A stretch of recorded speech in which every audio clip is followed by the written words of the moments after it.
ពីសិលនឹងទៀនគំនិតខ្ញុំកើតកំណត់ខ្ញុំមានអ្នកផលជាស្ពានសូមជូនអ្នកផលចំពោះទៅដល់មេដាបៃតាគ្រូឧបជាយាយតាកញ្ញាតាតា7សន្តានជីដូនជីតាលោកម្ចាស់ចែកតានសូមជូនមេផលកុសលកាន់កានសូមសុខសេងសានដល់ឋានផតកម្មជាកុសលឯណាដែលជាក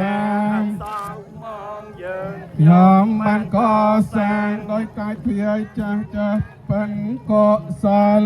អស់នោះអាចជួយដល់ជួយបងកាន់នាំសាទឲ្យជាប់ចិនថិតននីឋានអត់បំសាទនាឬទេវតាមនុស្សអញព្រមដែលមានសត្វតូចធំព្រមទាំងសាទអត់សញ្ញាសូមបានចំណែកដែលជាកូនល្អថ្លៃថ្លាយើងខ្ញុំមិនរចនាកុសលនឹងយ៉ាងទៀតសត្វឯណាឆ្ងាយអស្ចារ្យបំបាន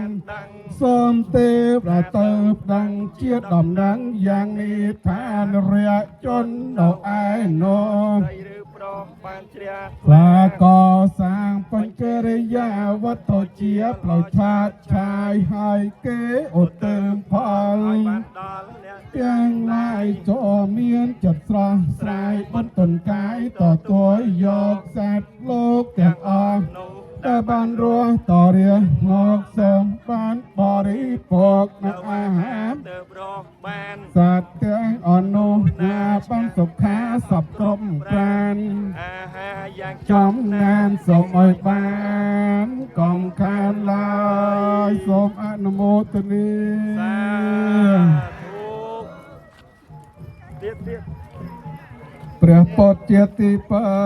ងជាពំណាងសពសាទតាព្រះអង្គការប្រាថ្នាធ្វើកសាងអកាលយោរាប់ដោយកកម្មបាន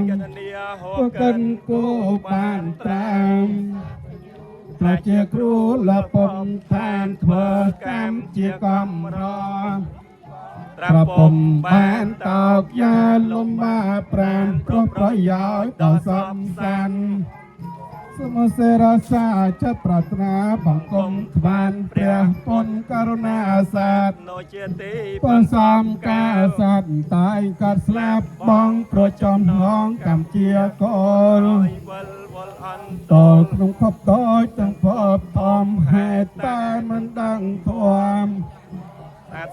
ធំគឺព្រះពុទ្ធសេសំចិត្តខ្ញុំសូមនមស្ការនៅធម៌ប្រពៃពិសេសសពនោះឯណាកាត់ដល់មួយជាគឺបណ្ដាញកិលេសហើយតាំងអង្សាវាមានសង្ឃរាសធាត្រង់រងគឺ